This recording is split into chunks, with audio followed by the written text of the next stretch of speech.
على حبيبك خير الخلق كلهم محمد سيد الكونين والثقلين والفريقين من عرب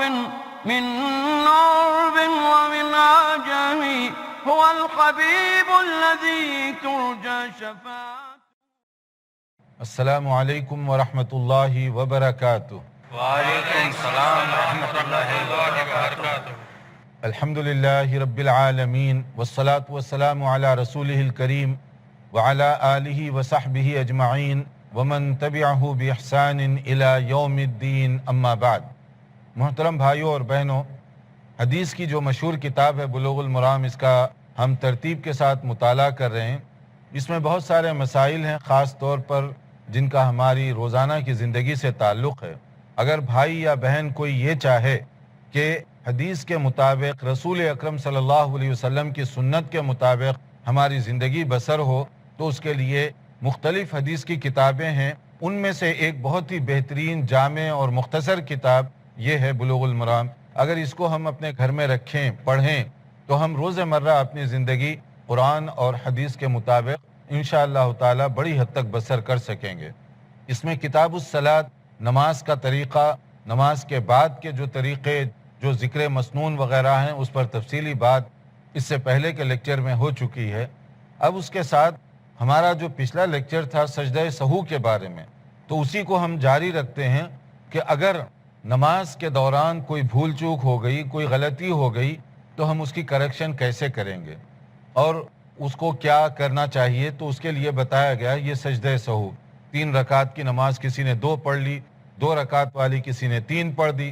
تو اس کا طریقہ یہ ہے کہ وہ نماز پڑھنے کے بعد اتحیات پڑھ لے، سلام پھیرنے سے پہلے 2 سجدے کر لے، پھر سلام پھیر دے.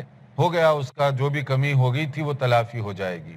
ایک دوسرا طریقہ یہ ہے کہ آپ پوری نماز پڑھ لیجئے، اتحیات کے بعد درود وغیرہ پڑھنے کے بعد سلام پھیر دیجئے، پھر اس کے بعد 2 سجدے کر لیجئے. اس طرح بھی آپ کی نماز اور سجدہ سہو مکمل ہو جائے گا.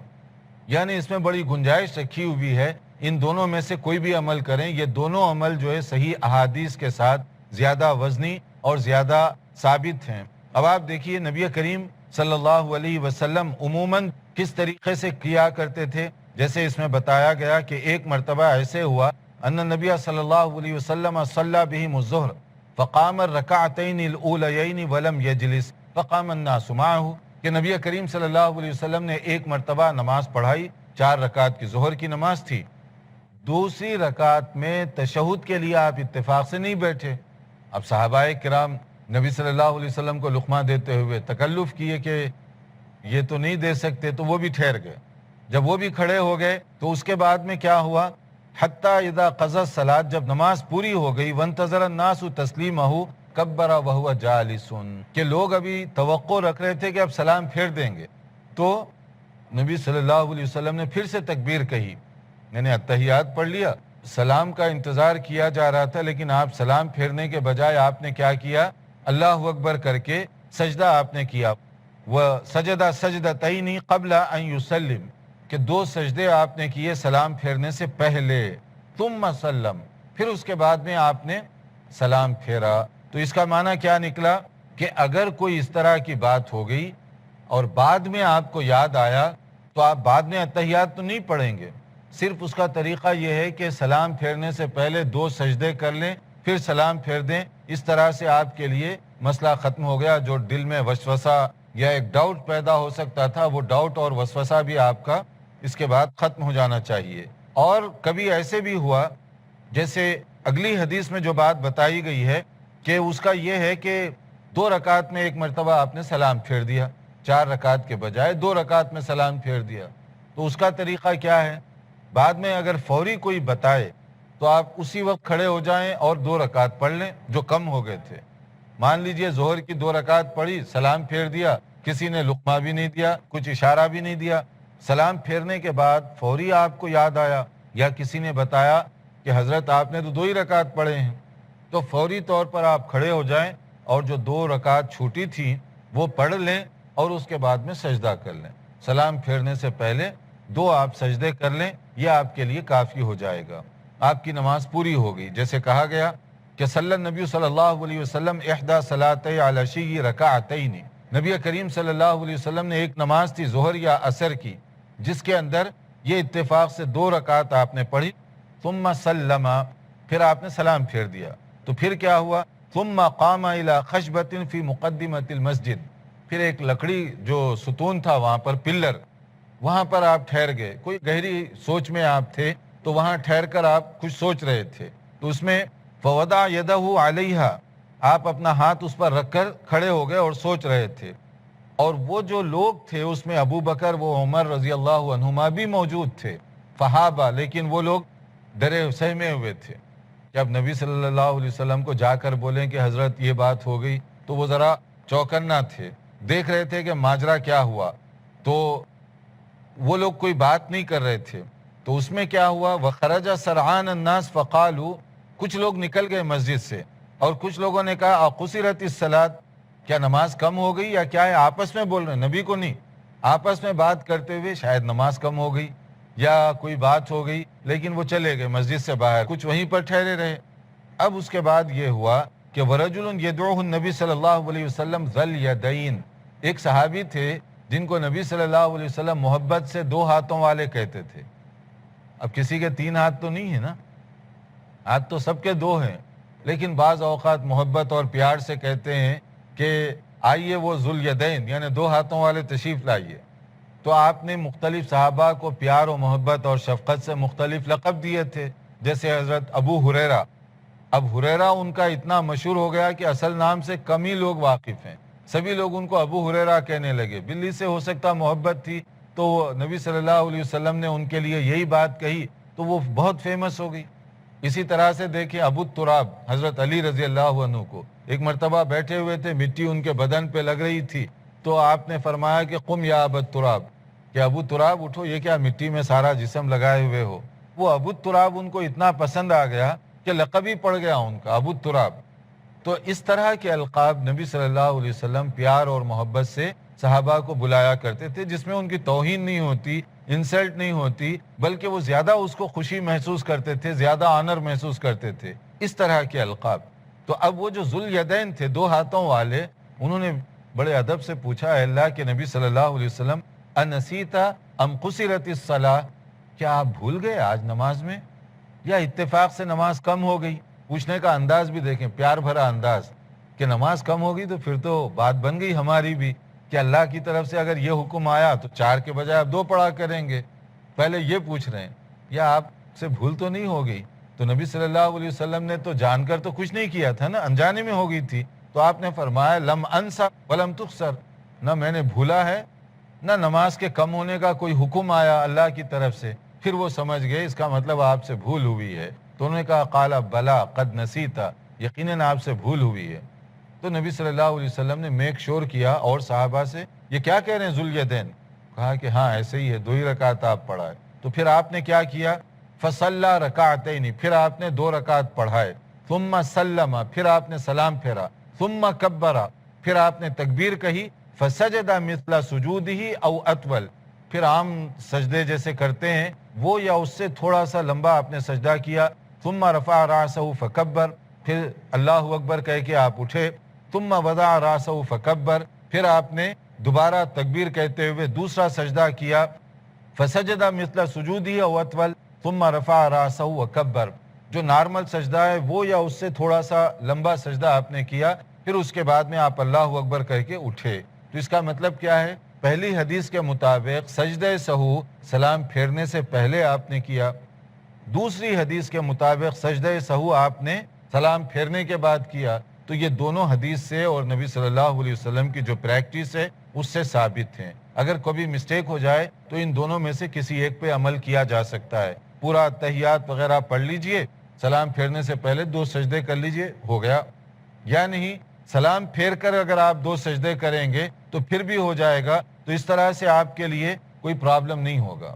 اب ایک مسئلہ یہ ہے کہ اگر کبھی ایسے اتفاق ہو جائے کہ پتہ نہیں چل رہا، نماز میں ٹھہرے ہوئے ہیں، کبھی ہوتا ہے نا، وہ جیسے ہم نے اس سے پہلے کہ نماز شروع ہوتے ہی پلاٹ خریدنے کی بات آ جاتی ہے، زمینداری کی بات آتی ہے، شیطان مختلف وسوسے ڈالتا ہے.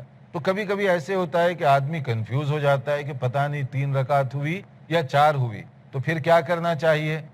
اگر اس طرح کا شک ہو تو جو زیادہ ہے نا اس پر آپ نہ جائیں, کیونکہ 4 پڑھے یا 3 پڑھے یہ شک ہو گیا تو اس کا مطلب 3 کے بارے میں تو کنفرم ہے کہ 3 پڑھے ہیں, چوتھی کے بارے میں شک ہے, تو آپ جس پر یقین ہے 3 پڑھیں اسی پہ بیس کریں, 1 رکعت زیادہ پڑھ لیں. جو زیادہ ہے اس کے بارے میں آپ کو ڈاؤٹ ہے کہ پتہ نہیں چوتھی رکعت پڑھی ہے یا نہیں پڑھی, تو جیسے فرمایا گیا عن ابی سعید الخدری رضی اللہ تعالی عنہ قال, حضرت ابو سعید خدری رضی اللہ عنہ بیان فرماتے ہیں, قال رسول اللہ صلی اللہ علیہ وسلم, نبی کریم صلی اللہ علیہ وسلم نے ارشاد فرمایا, اذا شک احدکم فی صلاتہ فلم یدری کم صلی اثلاثا ام اربعا فلیطرح الشک ولیبنی علی ما استیقن, کہ آدمی اگر شک میں پڑ جائے کہ 3 پڑھی ہے یا 4 رکعت, تو جو یقین ہے اس پر بیس کرے, 3 تو کنفرم ہے اس کو بنائے, 1 رکعت پڑھ لے, پھر اس کے بعد ثم یسجد سجدتین قبل ان یسلم, پھر سلام پھیرنے سے پہلے 2 سجدے کر لے جو سجدہ سہو کا طریقہ ہے. اگر فإن کان صلی خمسا شفعنا له صلاته, کہ اگر وہ 5 پڑھ لیا تھا وہ اس کے لیے نفل بن جائے گی جو اس نے زیادہ اضافہ کیا ہے. وإن کان صلی تماما, اگر اس نے جو ہے کم پڑھا تھا 1 رکعت کی وجہ سے پورا ہو گیا تو اس کا کیا ہوگا؟ کانت ترغیما للشیطان, شیطان کو ذلیل کرنے کا ایک طریقہ ہوگا. شیطان نے آپ کو کنفیوز کرنا چاہا, آپ نے شیطان کو کیا کیا؟ شکست دے دی, تو شیطان ذلیل و خوار ہوا اس کی وجہ سے. تو یہ دونوں طریقے بتائے گئے, یہ صحیح مسلم کی حدیث ہے. تو اس کا مطلب کیا ہے؟ نماز میں بھول چوک یہ اتفاقاً ہو سکتی ہے, انسان ہے, بشر ہے. اگر زندگی میں چاہے 2-3 مرتبہ ہی کیوں نہ ہو, نبی صلی اللہ علیہ وسلم سے بھی یہ واقعہ ہوا, تو اب دیکھیے نبی صلی اللہ علیہ وسلم کا جو مقام ہے اس کو سامنے رکھتے ہوئے یہ اللہ کی حکمت تھی. اگر نبی سے یہ بات ہوئی تبھی تو مسئلے ہمارے سامنے آئے, تو اس کا معنی یہ ہوا کہ بڑے سے بڑے متقی اور پرہیزگار سے بھی کبھی اس طرح کا اتفاق ہو سکتا ہے. اگر اس طرح کا اتفاق ہو تو سجدہ سہو کرنے سے وہ بات ختم ہو جائے گی, نماز آپ کی مکمل ہو جائے گی. مزید باتوں کے لیے دیکھتے رہیے پروگرام, ایک مختصر وقفے کے بعد انشاءاللہ دوبارہ حاضر ہوں گے. محمد سید الکونین والثقلین. ناظرین, وقفے سے پہلے ہم بتا رہے تھے عن ابی سعید الخدری رضی اللہ تعالی عنہ قال, حضرت ابو سعید خدری رضی اللہ عنہ بیان فرماتے ہیں, قال رسول اللہ صلی اللہ علیہ وسلم, نبی کریم صلی اللہ علیہ وسلم نے ارشاد فرمایا, اذا شک احدکم فی صلاتہ فلم یدری کم صلی اثلاثا ام اربعا فلیطرح الشک ولیبنی علی ما استیقن, کہ آدمی اگر شک میں پڑ جائے کہ 3 پڑھی ہے یا 4 رکعت, تو جو یقین ہے اس پر بیس کرے, 3 تو کنفرم ہے اس کو بنائے, 1 رکعت پڑھ لے, پھر اس کے بعد ثم یسجد سجدتین قبل ان یسلم, پھر سلام پھیرنے سے پہلے 2 سجدے کر لے جو سجدہ سہو کا طریقہ ہے. اگر فإن کان صلی خمسا شفعنا له صلاته, کہ اگر وہ 5 پڑھ لیا تھا وہ اس کے لیے نفل بن جائے گی جو اس نے زیادہ اضافہ کیا ہے.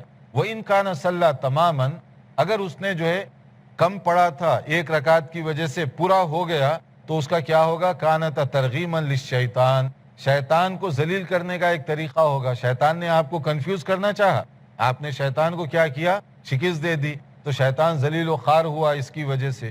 تو یہ دونوں طریقے بتائے گئے, یہ صحیح مسلم کی حدیث ہے. تو اس کا مطلب کیا ہے؟ نماز میں بھول چوک یہ اتفاقاً ہو سکتی ہے, انسان ہے, بشر ہے. اگر زندگی میں چاہے 2-3 مرتبہ ہی کیوں نہ ہو, نبی صلی اللہ علیہ وسلم سے بھی یہ واقعہ ہوا, تو اب دیکھیے نبی صلی اللہ علیہ وسلم کا جو مقام ہے اس کو سامنے رکھتے ہوئے یہ اللہ کی حکمت تھی. اگر نبی سے یہ بات ہوئی تبھی تو مسئلے ہمارے سامنے آئے, تو اس کا معنی یہ ہوا کہ بڑے سے بڑے متقی اور پرہیزگار سے بھی کبھی اس طرح کا اتفاق ہو سکتا ہے. اگر اس طرح کا اتفاق ہو تو سجدہ سہو کرنے سے وہ بات ختم ہو جائے گی, نماز آپ کی مکمل ہو جائے گی. اسی طرح سے ایک مرتبہ ایسے بھی ہوا اتفاق کہ جیسے بعض موقعوں پر دیکھا گیا کہ آپ کچھ پڑھنا بھول جاتے ہیں, جیسے تشہد پڑھنا بھول گئے آپ, تو کیا کریں گے؟ دوبارہ تشہد نہیں پڑھیں گے دوسری رکعت میں بیٹھ کر, بلکہ وہ 2 سجدے جو کریں گے وہی آپ کے لیے کافی ہو جائیں گے. تو اس کے لیے آپ کو کوئی پریشانی یا اس میں زیادہ تکلف کرنے کی آپ کے لیے کوئی ویسے ضرورت نہیں ہے. یہ مسئلہ کلیئر ہوا؟ اگر اس کے اندر آپ کوئی چیز پوچھنا چاہیں تو پہلے پوچھ سکتے ہیں قبل اس کے کہ ہم آگے بڑھیں. جی آپ کچھ پوچھنا چاہتے ہیں؟ سجدہ سہو کب کب واجب ہے؟ مثال کے طور پر اگر سورہ فاتحہ پڑھتے ہیں ظہر کی پہلی رکعت میں اور اس کے بعد کوئی سورت بھول جاتے ہیں تو کیا سجدہ سہو واجب ہوگا؟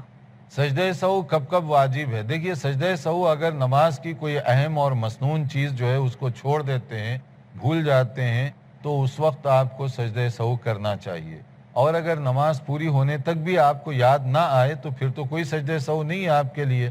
مثلا اتحیات نہیں پڑھے آپ دوسری رکعت کا اور بعد میں بھی یاد نہیں آیا، بعد میں جا کر آپ کو یاد آیا کسی وقت میں 2-4 گھنٹے گزرنے کے بعد، تب تو آپ سجدہ سہو بھی نہیں کریں گے. اسی وقت اگر یاد آیا ہے تب تو آپ سجدہ سہو، نماز دونوں طریقے جو ہے اس میں سے کوئی ایک طریقے پر عمل کر سکتے ہیں.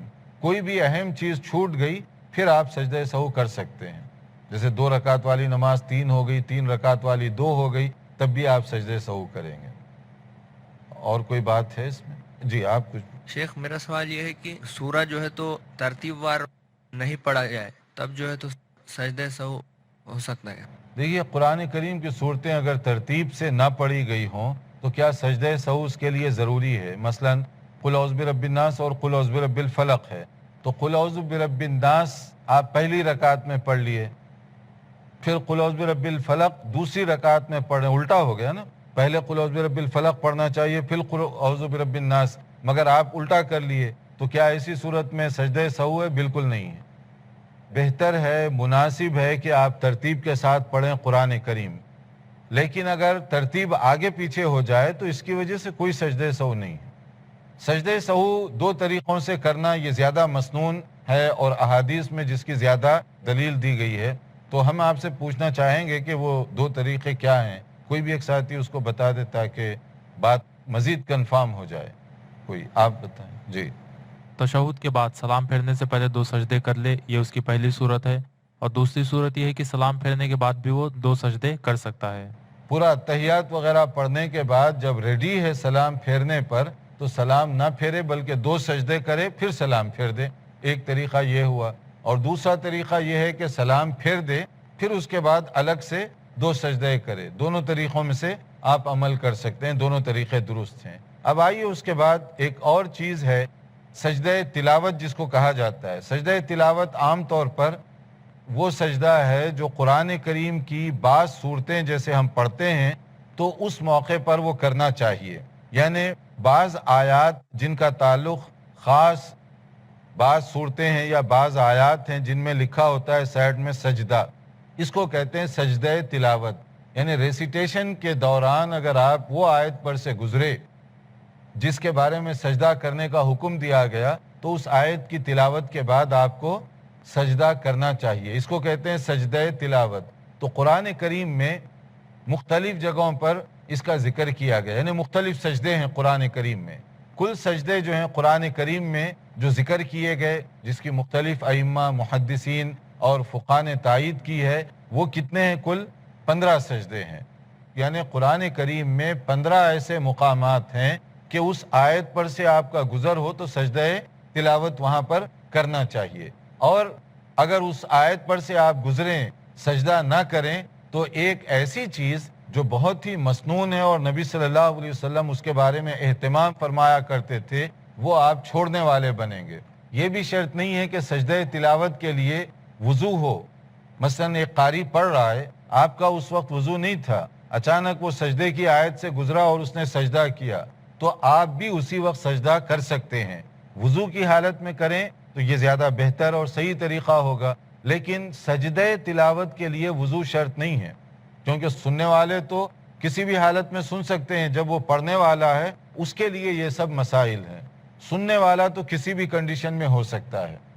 تو اسی لیے آپ دیکھیں گے قیام اللیل اور تراویح وغیرہ کی نماز میں عموماً سجدہ تلاوت وغیرہ کرتے ہیں تو حافظ صاحب جب وہ اس آیت پر سے گزرتے ہیں تو سارے لوگ سجدہ کرتے ہیں. بلکہ بعض جگہوں پر تو بتا دیا جاتا ہے کہ دوسری رکعت میں سجدہ ہوگا، پہلی رکعت میں سجدہ ہوگا، کیونکہ بہت سے نمازی ایسے ہیں ماشاءاللہ ان کو پتہ بھی نہیں چلتا.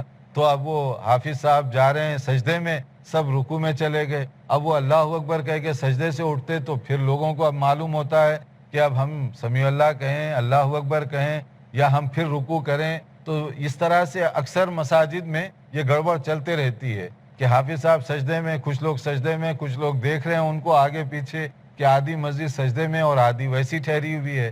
تو اس کا مطلب ہے کہ ہمارا نماز سے تعلق کتنا کم ہے، قرآن مجید کی تلاوت سے بھی کتنا کم ہے کہ نہ معنی کے اعتبار سے ہمیں سمجھ میں آیا کہ وہاں سجدہ تلاوت ہے، نہ الفاظ کے اعتبار سے سمجھ میں آیا. یہ لنک دور ہونے کی وجہ سے ہوتا ہے نا. اگر لنک قریب ہو تو ہم پھر صحیح طور پر جہاں تلاوت کا سجدہ کرنا چاہیے وہیں پر وہ سجدہ کریں گے انشاءاللہ تعالی. تو اس بارے میں اگر آپ کوئی سوال کرنا چاہیں. شیخ بعض علماء نے کہا کہ رکوع جو ہے یہ بھی سجدے کے ہی حکم میں ہے، تو اگر کوئی سجدے تلاوت کی جگہ نماز میں اگر پڑھ رہا ہے تو فوراً اگر رکوع کر لیتا ہے تو بھی سجدے تلاوت کا حق ادا ہو جاتا ہے. تو کیا یہ مسئلہ صحیح ہے؟ ہاں، اگر کوئی آدمی سجدے کی بجائے صرف رکوع کر لے تو دیکھیے یہ شارٹ کٹ کی جو عادت ہے نا اس کو ذرا چھوڑ دیں. اس میں صحیح طریقہ یہ ہے کہ آپ پراپر سجدہ کریں، کیونکہ یہی مسنون ہے کہ نبی کریم صلی اللہ علیہ وسلم سجدہ فرمایا اور صحابہ کرام نے بھی سجدہ کیا، تو اسی پر عمل کرنا چاہیے. لیکن یہ سجدہ جو ہے یہ ایسا نہیں ہے کہ اس کے چھوڑنے سے کوئی وہ گناہگار ہوگا. جیسے حدیث آ رہی ہے، دیکھیے ان عمر رضی اللہ تعالی عنہ قال یا ایھا الناس انا نمر بالسجود. حضرت عمر رضی اللہ عنہ نے بیان فرمایا کہ لوگوں ہم سجدہ تلاوت کی آیات سے گزرتے ہیں. فمن سجد فقد اصاب، جس نے سجدہ کیا اس نے درست کیا، صحیح کیا. اور ومن لم یسجد فلا اثم علیہ، اور اگر کوئی سجدہ وہاں نہ کرے تو گناہ نہیں ہوگا اس کو. یہ نہ سمجھے کہ میں سجدہ نہیں کیا تو گناہگار ہو گیا، ایسے نہیں ہے. کیوں؟ ان اللہ تعالی لم یفرض السجود الا ان یشاء. اللہ تعالیٰ نے کوئی سجدہ وغیرہ فرض قرار نہیں دیا، لیکن آدمی خود کرے تو یہ اس کے لیے زیادہ بہتر ہے. تو اس حدیث کو صحیح بخاری میں بھی روایت کیا گیا اور بعض الفاظ اس کے موطا امام مالک کے اندر بھی ذکر کیے گئے. تکبیر کہنا جو ہے اللہ اکبر سجدہ تلاوت کے لیے، اس کے لیے صحیح سند نہیں ہے. دیکھتے رہیے ہمارا پروگرام، کیونکہ اس میں بہت سارے اور مسائل ہیں سجدہ تلاوت کے بارے میں، سجدہ شکر کے بارے میں، جو آئندہ لیکچر میں ہم انشاءاللہ تعالی پیش کرنے کی کوشش کریں گے. انتظار کیجیے آئندہ لیکچر کا. والسلام علیکم ورحمۃ اللہ وبرکاتہ. مولاي صل وسلم دائما أبدا على حبيبك خير الخلق كلهم محمد سيد الكونين والثقلين.